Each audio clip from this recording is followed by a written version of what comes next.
ত্রিপুরা প্রদেশ BJP কার্যালয়ে অনুষ্ঠিত হল এক গুরুত্বপূর্ণ দলীয় বৈঠকে বৈঠকে উপস্থিত ছিলেন রাজ্যের মুখ্যমন্ত্রী ডক্টর মানিক সাহা, মন্ত্রী শান্তনা চাকমা, বিধায়িকা অন্তরাদেব চৌধুরী, বিধায়িকা মীনা রানী সরকার সহ দলের অন্যান্য শীর্ষ নেতৃত্ব। জানা গেছে, বৈঠকে মূলত সংগঠনকে আরও শক্তিশালী করা, আসন্ন রাজনৈতিক কর্মসূচি এবং বিভিন্ন উন্নয়নমূলক পরিকল্পনা নিয়ে বিস্তারিত আলোচনা হয়। নেতৃত্বরা মাঠ পর্যায়ে আরও সক্রিয় ভূমিকা গ্রহণের পাশাপাশি সাধারণ মানুষের সঙ্গে যোগাযোগ বাড়ানোর উপর গুরুত্ব দেন বলে জানা গেছে।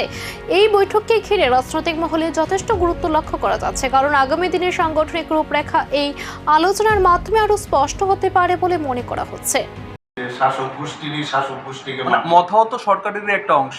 আমি তো এটা তো আরেক জিনিস, সরকারের কোথায় এডিসির মধ্যে তো আমরা ওখানে তো অপোজিশন আছে। আপনারা খালি এক কথাই বারবার বলেন যে ওরা আমাদের সাথে আছে, আমাদের সাথে থাকলে ওরা জোর ধর্মটাকে পালন করুক না। মানে প্রশাসনকে সেখান থেকে উত্তরণ করতে কি কোথাও অসুবিধা হবে? না না, এখানে কি হবে, উত্তরণ হবে যখন অনেক কিছুই হয় না, পলিটিক্সে তো রাজনীতিতে অনেক কিছুই হয়, কিন্তু আমরা আমাদের নিজের শক্তিতে আমরা সামনের দিকে এগোবো।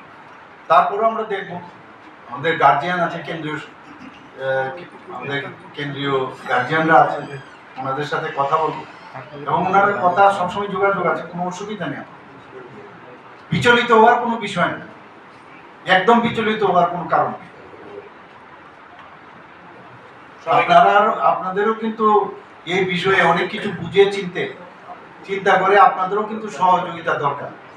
আমার মনে হয় আপনাদেরও কিছু চিন্তা ভাবনা করা প্রয়োজন, আমরা কোন দিশায় যাচ্ছি, for benefit or for future of